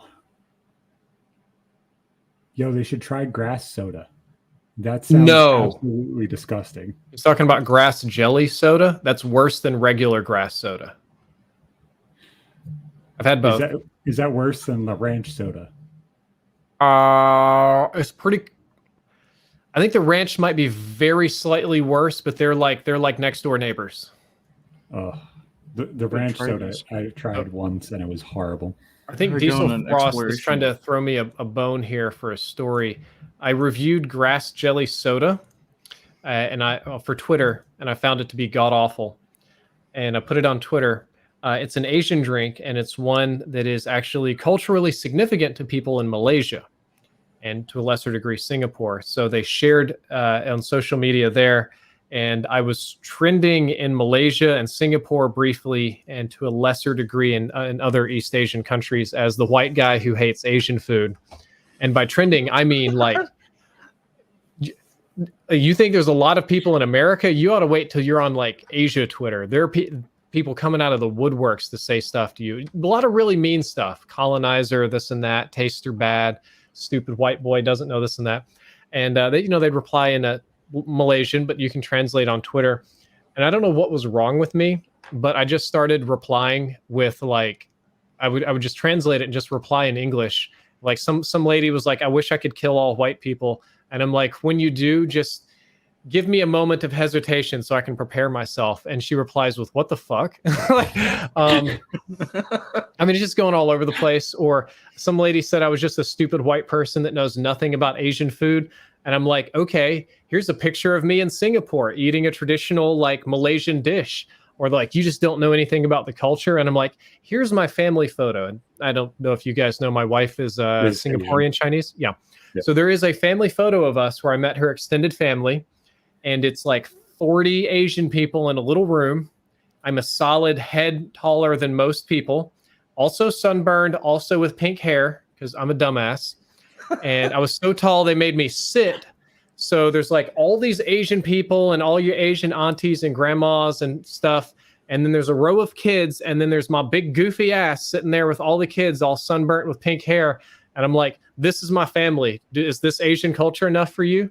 And it turned into this huge shit show. The company that made the drink got involved and wanted me to do good PR for them. And it was a disaster. That's fucking awesome. hilarious. Yeah. Like, it's weird because it makes you wonder how many of the trends are actually paid and how many of them aren't. Like WWE trends weekly. Oh yeah, you're supposed to. It's supposed to be promoted or show up without a number on the trending, but that doesn't. Don't always They don't believe do that. It's not ad friendly. It's What not about on ad-friendly. Twitter, YouTube, Facebook, anywhere Twitter. really? Twitter. Okay. I don't know. I don't have a clear answer for you. I'm gonna go ahead and put my glasses on because fucking light's like beaming me. I usually just put on gaming glasses. Go sit in like a little studio covered in lights. Oh my god, there we go. I think I have the same exact glasses as you. Gamer advantage. Oh no, I got mine off Amazon. Okay, but They're probably blue light essentially the same filtering. Yep. Yeah. Same I exact like the thin ones. They see more face that way. I'll join you, Drifter. Sweet. Void, do you have glasses? I lost mine. You have sunglasses. Not near me. You have sunglasses. Sunglasses inside in a dark room at night. Yeah. Oh, dude, I hate fucking. Just going for it. What is it? I can Daylight return savings my time? glasses. It was fucking dark at like 4:00. I live on the East Coast, and I'm like, what the fuck is this? It kind of hit me today. It hit really hard. I'm like, wait, it's time for me to cook dinner. I'm gonna have to tell Drifter I'm gonna be late. I'm gonna be an hour late to start the podcast. Wait, it's 4:00, and I'm thinking it's 7:00. I'm okay. That's okay. If you were late, the only difference would be is that would be a lot higher.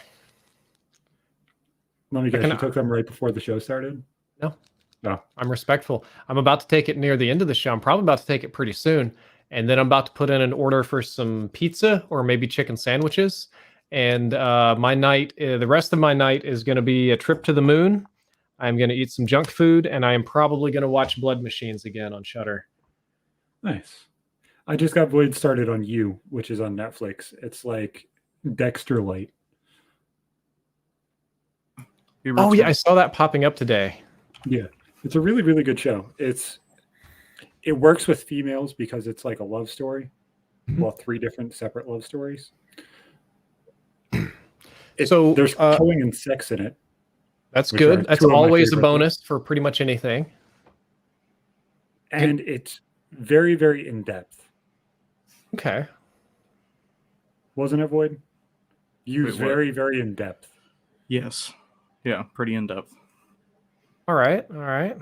Like make jokes about things that happen in the room in depth. Like the movie The Room? No, like there was this little kid in the first season. His name's Paco. And he's reading The Three Musketeers.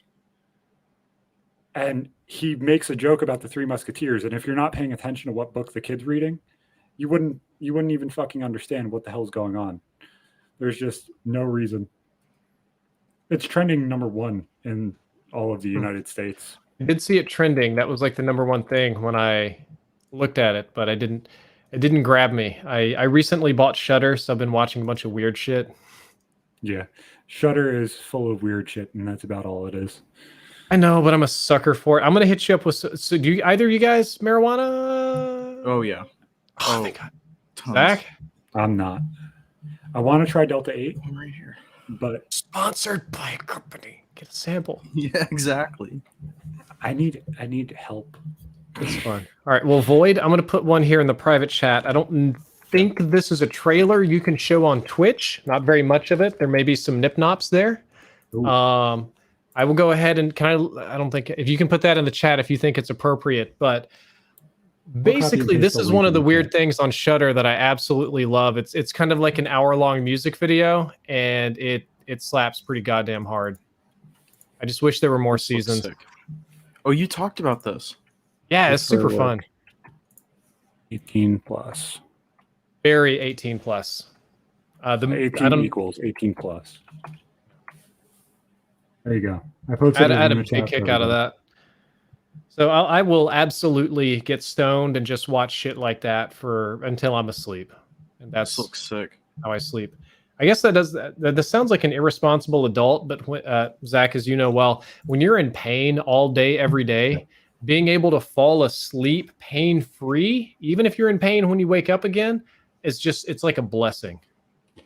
I've actually been thoroughly interested in trying edibles and experiencing that stuff. Now living in New York where it's legal anyway, it's interesting to me. It Okay. definitely piques an interest, but I haven't had the time or the availability to try. I think edibles is I'm going to tell you, edibles is a rough start for weed. Are you able to do you smoke? Because some I people don't smoke. I've never Okay. smoked anything, which is kind of why I was Oh, like, you be edibles. coughing like mad. Yeah. Edibles are lovely. The only problem is it's very easy to go wrong with edibles and get too much. So I would feel really bad if your first like cannabis, yes, pre-rolls. If your first Yes. cannabis experience was just something awful, like some people take the wrong dose, and I love weed. I think it's all fun and fine. But there is an uncomfortable kind of place you can get when you're just too high. Like I think it was Kyle ate 1,000 milligrams or whatever. Yeah, that's too much. No, That's way And too he much. said this. Yeah, I'm not having a good Very- time. Yeah, the standard medical dose is 10 milligrams. So he went 100 more than that. Yeah, I know. Shouldn't do that. Shouldn't do that. But if you're in a legal state, I think that you'd be happier with regular edibles instead of Delta 8. Delta 8 doesn't have the CBD components, Yeah. and the CBD and THC work together to do weirdo things in your brain. So ideally, you would want both of them going at the same time, and it's fun. In my experience, avoid you tell your story too. Marijuana makes me happier. I tell more jokes. My pain, depending on how much I put in me, usually goes away or lessens. Every now and then, if I'm hurting really bad, I can still feel that something isn't quite right, but it feels more like a general warmth instead of an ache or something. Yeah. And I sleep really well, and I wake up the next morning. I'm not hungover. I don't feel like shit. I just wake up feeling like refreshed and normal, and that's kind of it. Now, I will admit that when I am high, work does not get done. I am not one of like some people, Yes. artists or YouTuber. You're the same way. I can't do shit. Yeah. I can't work for anything. No, I gotta moderate that shit to where I only smoke at night, and then Adderall during the day. to Oh get me God. through.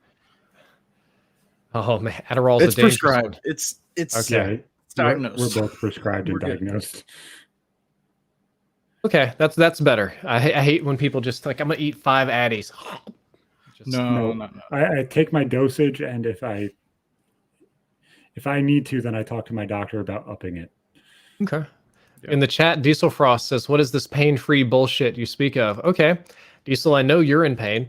I'm in pretty bad pain almost every moment that I'm awake, to various degrees. Little islands of pain-free, but for the most part, it's a little rough.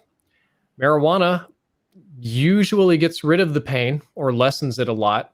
Maybe like really little doses sometimes don't do very much. And I will admit that about 1 out of every 50 to 100 times, because it's a psychoactive thing, it makes me feel things more, which sometimes makes me feel pain more, and that fucking blows. But I would say 49 out of 50 times that I put that shit in my body, it's going to reduce my pain by at least 90%, and I'm going to sleep like a baby. Void, what about you? Have you heard of RSO oil? It's weed, but it's like super weed, and it's made for treating medical. It's made for medical treatments, but This is similar to THCO.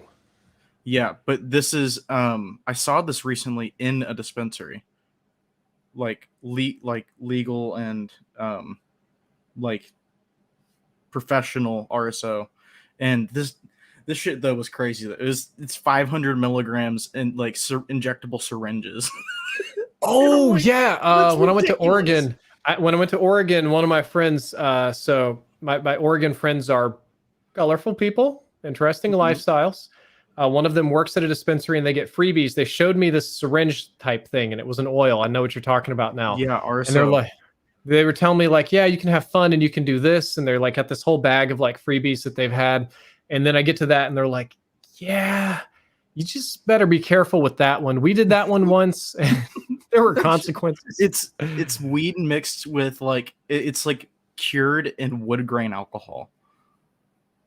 Is how they make it, and it's fucking crazy. It's gonna change It's the like- absorption rate in your bloodstream.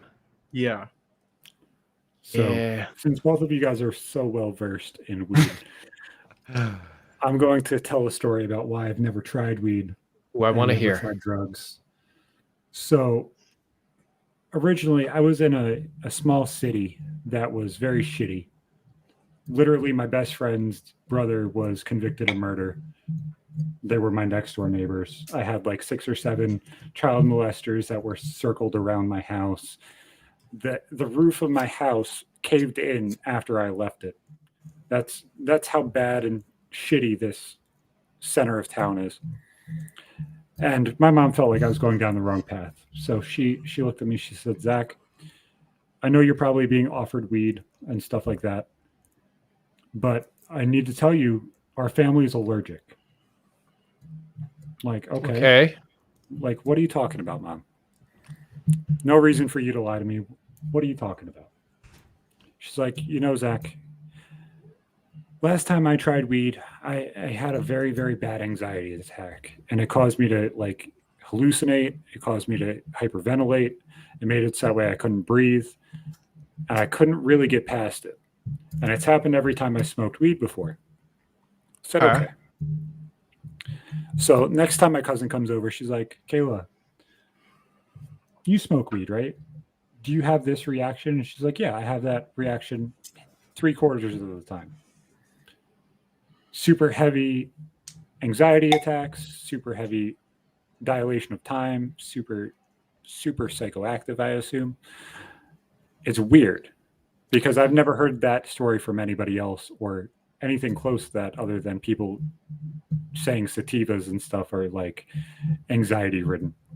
That's one of the things, but there are people for it's like that. There's a YouTuber I'm thinking of that I'm not going to name, doesn't smoke weed only because they have a pretty similar reaction, get pretty bad anxiety when they do. And there are people that I've talked to that have every time they've tried it, it's anxiety. I mean, it's a chemical you're putting in your brain, and everybody's biology is different. Everybody's chemicals is different. So it can absolutely do that. Weed is not for everybody, especially not all strains.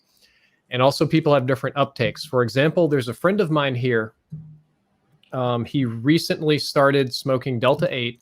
I'll spare the medical reasons. That's somebody else's private business. But for a medical reason, doing Delta 8. And they smoke Delta 8. It works. They eat Delta 8. Nothing happens. And I couldn't, it was like a science experiment. I just kept feeding this man higher and higher doses of Delta 8. And he had to get up to, I think, 75 milligrams of eating it before he felt anything at all. And then it was mild. And I had to get online and look at this, but apparently people's like liver has different enzymes and stuff that uptakes very differently. So some people can eat it and get blasted. Some people's body takes care of it. Same thing for smoking. It's a little different for some people, different reactions. So all I can tell you is that you should. I would encourage you to give it a try once, but just keep in mind that it might not be fun and it might be fun. And if it's not fun, that's totally fine. It's not doesn't make you a bad person or a weenie if you don't like it. I don't drink alcohol, so yeah. No, I don't either. Honestly, this would be the first thing that I did other than take Adderall that was prescribed for me, which is like kind of a weird place to be at 27. Like I've drank like a handful of times. Not really my thing. I was 27. The first time I tried weed, I was 27, 28. I never drank before then, still don't drink. It's kind of only vice, but no, I feel you. To be like close to your 30s and you go to like a social event at a bar and you're the only one that's not drinking. Is there soda? Is there water here? I do the shit where you carry a cup just so you look like you're participating. Yeah. And then you get in the cycle of all these people being drunk around you, and you're like, what the fuck am I doing? Yeah, I don't know. I had fun with drunk people. A lot I found my friends to be fun. I had, as the sober person, I had to take the DD sort of like Papa Bear role sometimes. But I still Mhm. usually found the evenings fun up to a point. There is a point though where everybody's like outrageously drunk and they've all got like gross beer sweats and they're throwing up and they can barely hold their pee in, and that kind of stuff is just terrible. I hate when people, they can barely walk. They look like an amoeba just bobbling around the room. Yeah, none of it's fun. None of it's fun. And then you have the people that are bumbling idiots that have no idea what the hell is going on. And those people are funny. Yes. Ugh. So the one question that everybody had from your time on PK, from telling those stories and stuff, was did you ever go to therapy and get diagnosed with anything because of seeing that stuff? Or was it that exaggerated that it was just... That's a hard question. I'm gonna open in a notepad here to keep my thoughts straight. Not all of this stuff wasn't necessarily concurrent, but more at different times in my life. So I got I'm gonna break this into two parts. Okay. So for the ghost stuff, seeing spooks, specters, floating orbs, voices, Yeah. stuff like that.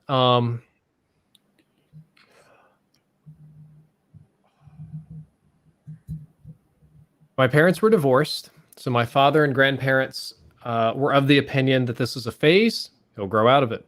And they surprisingly didn't give a fuck what I talked about. They just said, don't worry, kids will grow out of this. And my mother was much more concerned. So she took me to a great many child psychologists, and I mean like 20, maybe? Yeah. And it was a little bit Munchausen by proxy. Her goal was to kind of try to make sure that I had the worst disease that any doctor would tell me that I have and treat me with some kind of medication or something. So that way it looked like she was the mother of the year. And yeah. And I was go too far into it if I overstepped, obviously. No, you cannot possibly hurt my feelings on this subject. So no worries. Right. Yeah. So she would be mother of the year. That's, Munchausen by proxy.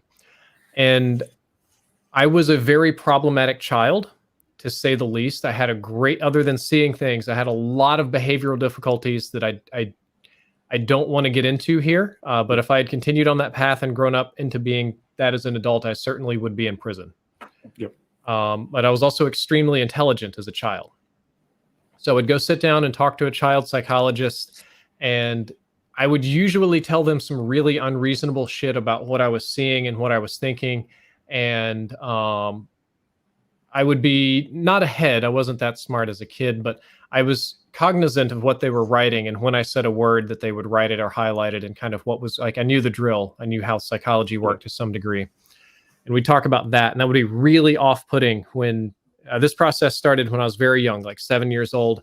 And I would tell the doctor not to write that down because it's going to be the wrong diagnosis. They don't really like hearing that from kids. So from ages 7 all the way up to 13, I was diagnosed with, this is a long list. Yeah. Psychopathy, attention deficit disorder. Then there was OCD, schizophrenia. There was one psychologist that wanted to have me permanently institutionalized because I had the whole dark triad of shit of like future serial killers, and they even sent my parents this little VHS tape about how your kid's going to grow up to be a serial killer, whatever the fuck. There was depression, anxiety. One doctor suggested dissociative identity disorder, multiple personality, and a whole gamut of things. And all of these were taken very seriously all at once. Your kid has every disease in the world, except anytime a doctor would say your home life is broken, there's an issue with, divorced parents, and this is how kids act out. This is a behavioral type thing. Mom, you need to come into therapy. never see them again, gone. Yep. Eventually ended up with a doctor that seemed to kind of want to play the game and take the checks. And I got prescribed a lot of medication that people in general shouldn't be on, much less children. So from ages 7 to 13, I took about 4 or 5 different drugs, some of which were psychoactive, and uppers and down, all sorts of stuff. I don't remember all the names. It was too little. No, you're good. After that, there was a change in custody, and I moved in with my father, and all of that shit stopped cold turkey. Like, imagine being 13 and on like 2 different SSRI medications, and then all that gets flushed down the toilet, and you just get to deal with it. That was a rough ride, but removed from the bad environment, I was off the medications. The vast majority of those problems went away. Well, seeing things, so to speak. Yeah. The behavioral difficulties had long since been sorted out. That was actually like a kid acting out because their parents are getting divorced and stepdad's a dick and stuff like that. I was a very fucking weird kid in high school, very jumpy, very nervous, exceedingly paranoid, probably very much so today. There are little things that still set me off for reasons, sometimes good, sometimes stupid ones. Yeah. And I've had crazy dreams for most of my life. When I went to college, my second year, they started getting incredibly bad, which was the talking to the shadow self and all this epic dream, long, crazy stories about your subconscious playing tricks on you and trying to get you to act out when you wake up and stuff.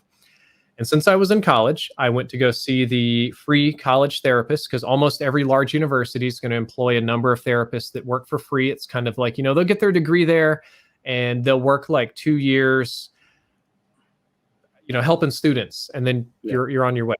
So I went to go see one of them, and she was very overwhelmed with all the shit that I was saying. And we took a couple of sessions, but eventually we reached a diagnosis. Not a diagnosis, this is more of a process. It's Jungian shadow. You can Google that if you want. It's a little bit of like a almost defunct or lesser used type of psychology now. So everybody's very familiar with Sigmund Freud. One of his contemporaries and competitors was a fellow by the name of Carl Gustav Jung. Or Jung is a German name, so Jungian shadow. It's a little bit hard to pronounce. And he had radically different theories than Freud, which in the long run would be proven to be overall more accurate. I don't think that this is used very commonly in modern psychology, but it's considered like one of the steps on the path to going to where we are in modern times. And this is kind of a weird guy. He was very into dreams and symbols. He had all this shit I could talk about for hours. But she said what I was describing was exactly what Mr. Jung was describing in a lot of his earlier writings in dealing with the shadow. And she kind of came up with a makeshift therapy. This was not a diagnosis. This isn't depression, schizophrenia, anxiety, none of that stuff. This is like you're dealing with some stuff in your life right now. It's manifesting in dreams. And she came up with a cognitive behavioral therapy that kind of helped me work through it or get into a place where I worked through it. And then I sorted it out in my own in the dream world. It was taken care of more permanently. But that's kind of how that went. More recently, I had to go undergo psychological assessment because of the harassment that I went through, which I talked about on the last PKA. It involved a couple of attempted murders and swatting and stuff like that. And I also had to undergo psychological evaluation because of the sheer amount of symptoms I was experiencing with the weird testosterone and hand problems. A lot of doctors are very big on hypochondriasis. And they said that it is very likely that I have some lingering PTSD from the harassment, and that carries over from childhood. You grow up with very stressful behaviors, and then you're put in a stressful situation, and the same behaviors come back out. And as far as the hypochondriasis, not so much. So that's my psychological history. Oh my God, it's so long. Well, when you have a parent that leads a life that is very, very about you and how bad or good you could be, it's very, very easy to fall into that same aspect in your adult life as well, with becoming Munchausen syndrome yourself.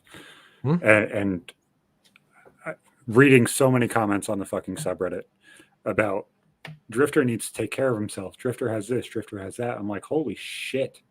Like, guys, breathe just a little bit. No, you're right, and I'm a perfect storm for being a candidate for all of that. So my mother had Munchausen by proxy. My father was chronically ill in one of the same ways that I am now. I found out that the spinal problem I have is genetic. So it's Yeah. the difference is I'm taking care of myself, and he just liked to drink and not exercise. So very different results. But I got had my grandfather was blind, so I had to take care of him and being his seeing eye person. And these are all things that kind of set you up for like hypochondriasis later in life because you learn these sort of dependency habits from your parents or whatever. So And not only do you learn the dependency habit, you also go from being needed for everything for everybody because everybody else has something wrong with them that you finally sometimes decide that you want to break and you want to just say, fuck it. yeah. So you would probably in that case subconsciously have some kind of problem or pain that's bad enough to where you just say fuck it and you go on that break.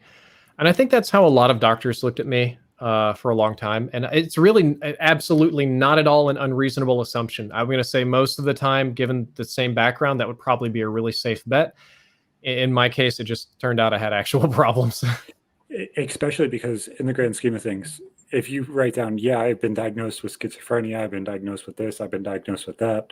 And yes, those diagnoses don't have to stick on you because you were a kid then, you were undiagnosed with them. But normally, if you're diagnosed with something and you say, yeah, I was diagnosed with this at some point and diagnosed with that at some point, they start looking at you like you're absolutely insane, like you're making everything up. Yeah. Yeah, they do. Anything that doesn't line up well with a medical textbook, these 7 symptoms or whatever, if it doesn't line up with a good diagnosis, there's a lot of skepticism. I started dealing with suicidal ideation, which is like when you deal with a problem, wanting to die is always an answer. Just okay. I have an explanation. It's the easiest way to explain it. So I was walking to the one side of Walmart because I had to grab stuff from the pharmacy. And the self-check on that side decided to close as I was walking to it. It was first, I could walk back to the other side and check out and then grab the medicine.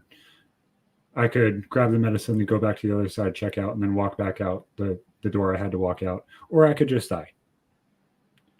Most obnoxious fucking thing in the world, but impulsively, just, this is how I feel. Sounds like intrusive thoughts, kind of. Yes. That's where I was going with this. Like, so yeah, I'm listening. When I was diagnosed with ADHD, which just happened recently, my psychiatrist was like, you're having a lot of racing thoughts. You're having a lot of impulsive behaviors. You're struggling with mental illness really badly right now. And all of it centers around your ADHD. She's like, we deal with your ADHD. Everything's going to go away. And I was like, you're lying. I'm having a mental breakdown. I'm falling apart. There is nothing that I can see that you're being realistic right now. Like, obviously I have some sort of depression problem. I have some sort of something. Just tell me. Don't try and hide it. And now I don't have any suicidal ideation at all. So it did work. It worked completely. Good. I'm glad to hear that because I would like to see you again sometime. Like it's the weirdest fucking thing in the world. It's just like, fuck, man. Why do I have to feel like I just want to die? And it's like, was it a constant thing or is it more because I think a lot of people have intrusive thoughts. Like you see the train coming and it's like, I wonder what would happen if I just jumped in front of it. Was it like that? Or was it like you just really wanted to know? Yeah. Call of the, yay, your name. Yeah. Or is it just more like, I'm just done with living. I need to not live right now. I think it was a mix of both, in all honesty. I think it was about a depression that I couldn't beat. And it was finally asking for help and getting diagnosed with ADHD and OCD and suicidal ideation. And it was not wanting to deal with the problems I was dealing with, not being able to be man enough to deal with the problems I was dealing with, and coming to terms with, hey, everything's not okay. But the fact that everything's not okay is also okay. Yeah, that's a male problem that everything needs to be okay. Yeah. You have to be in control of it. And it's really hard for a lot of guys to say that everything's not okay or that you're not in control of a situation. Yes, they are obsessive thoughts. That's why I was diagnosed with OCD. They thought that the combination of OCD, of the obsessive compulsion of wanting to attempt, feeling negative, and having to do things repeatedly, they felt like that was the OCD. And then the ADHD of having thoughts that were impulsive of, I'm going to kill myself, I'm going to run away, I'm not going to be okay, and that kind of stuff. While I was able to maintain them and be okay enough to be okay, I still struggled. I struggled really fucking hard. And it was kind of a weird catch 22 of, yes, I'm really fucked up right now, but I'm going to be okay. And now I'm okay, and it's fucking great. I'm glad to hear that it's great. That's good. That's a lot to take in. I don't have a good response. I'm just thinking. No, I'm just a very open book, so I like explain things. And Void tells me I'm too open. I'm too open. I think he's too open. I just wouldn't be as open as he is. Personal preference, but Each their own. yeah. Talking Anybody on a can be microphone anything. is Open, hard. closed. But it seems like everybody is starting to get tired. I'm sure we probably could sit here and talk for hours and hours and hours. Drifter is a fucking amazing guest. Well, thank you. I hope I've kept it interesting. Yeah, man. In all honesty, once I saw that episode of PKA, I was like, I hope that I have the ability to talk. If I have the ability to talk, we'll get Drifter on. Because I felt like I could have an amazing show with you. And then Void came on as a co-host. Well, I hope that has been the case. I think so, man. You're welcome back at any point in time. It's been a Thank fucking you. blast. Thank you so much for coming on. Make sure to check out the sponsors. Make sure to check out the links down in the description. I'm going to post them again, so that way all of... Oh, that's the YouTube link. Don't want to paste the YouTube link again. You almost did it a third week in a row. No, I didn't. I didn't post the StreamYard link this time. I knew it was important to make sure I didn't do that. Okay, good. But make sure to check out the sponsors. Thank you guys so much for coming and hanging out. It's been a blast. And make sure to check us out on iTunes. There's a whole shit ton of episodes there. I know quite a few of you guys are new. Drifter, why don't you shout out your stuff? Oh, I am a gamer boy who plays Call of Duty and occasionally shit posts about politics on Twitter. You can find everything of mine just under my name, Drift0r, Twitter, Twitch, and YouTube. I'm banned from every other platform, so Facebook, Instagram, and whatever, those are fake me's. Thank you so much for coming on, bud. It's been a blast. Thank See you. you fucking next time.